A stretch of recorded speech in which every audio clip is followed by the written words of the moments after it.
With the LifeSaver Liberty, we suggest the use of our activated carbon filters.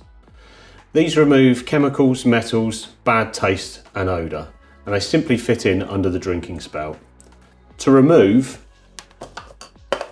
simply unscrew the cap until it stops and use that as a removal tool to twist the drinking spout. Then it simply unscrews.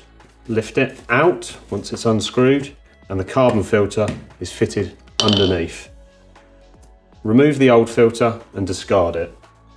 And then with clean hands, take a new filter. Fit that back in under the drinking spout.